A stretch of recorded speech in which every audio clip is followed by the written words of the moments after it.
महीने में एक भक्त माँ के दरबार में जाता है। हर गांव में काली डी का पेड़ नीम का होता है। हर बार अर्जी लगाता है, नवरात्र में दिन रात पूजा करता है। लेकिन इस बार माँ से कहता है, माँ अब की मेरे ऊपर अपनी नजर जरूर फेरिएगा। और कौन सी माँ है? नीम खारन मैया, शीतला माई का धाम है। सुनिएगा भक्त कहता क्या है। नीम खारन मैया सुना ओ, नीम खारन मैया सुना, अब की बेरिया फेरा भक्तन पे नजरिया तू, अब की बेरिया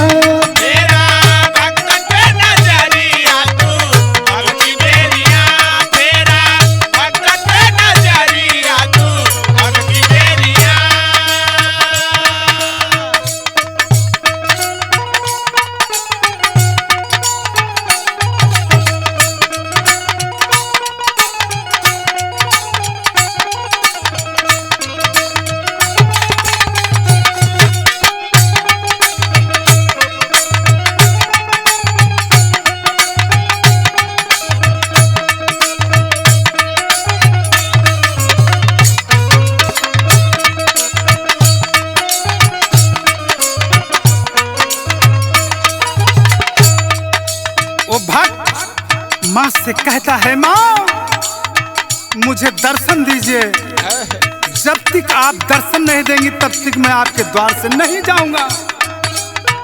तोहरे दर्श के खातिर सब जनवाए, सब जन आए मैया, सब जन आए, सब जन आए मैया, सब जन आए। नारियल चुनरिया मैया तोह के चढ़ाए, तोह पे चढ़ाए मैया, तोह पे चढ़ाए, तोह पे चढ़ाए मैया, तोह पे चढ़ाए। करना ये बेर माई, ए माई सुना हमार गुहार। करना ये बेर माई, करना ये बेर माई, अब की बेरिया फेरा भक्तन पर नजरिया तू, अब की बेरिया फेरा भक्तन पर नजरिया तू, अब की बेरिया फेरा भक्तन पर नजरिया तू, अब की बेरिया। भक्त कहता है, माँ आप जानते हैं माँ से बड़ा दुनिया में कोई नहीं है। बड़े बड़े मुनि ज्ञानी देवता ब्रह्मा विष्णु सब माँ का ध्यान करते हैं, सब काम पूरा हो जाता है।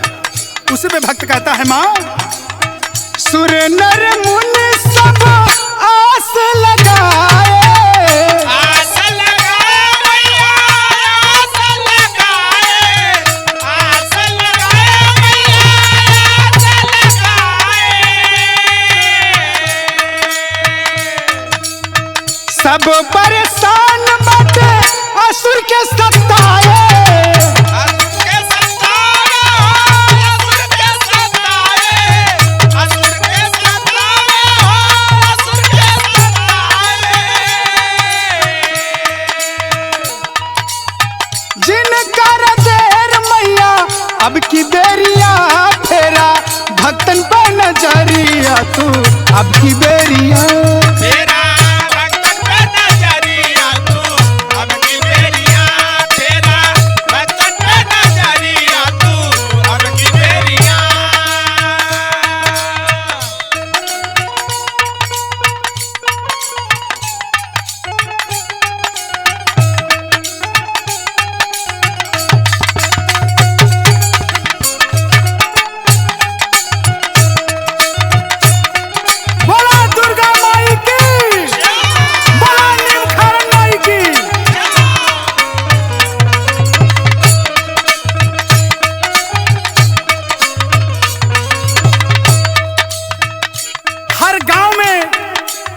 काली माँ का डी होता है। माँ का भोग लपसी और पूरी बड़ा महत्व माना गया है। हर सुख सुमार को मां नीम खारन के मंदिर पे या कोई भी स्थान हो तो लपसी और पूरी सुहारी चढ़ता है। अब भक्त कहता है क्या?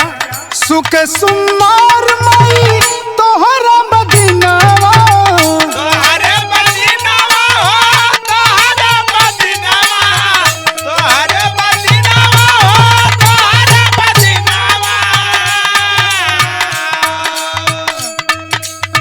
लपसी सुहारी चढ़े तोहरे स्थानावा, तोहरे स्थानवा हो, तोहरे स्थानवा, तोहरे स्थानवा हो, तोहरे स्थानवा। बन के देहात भिखरिया, बन के देहात भिखरिया, मांगे भिखिया फेरा भक्तन का नजरिया तू अब की बेरिया। तेरा भगत पे नजरिया तू अब की बेरिया, तेरा भगत पे नजरिया तू अब की बेरिया।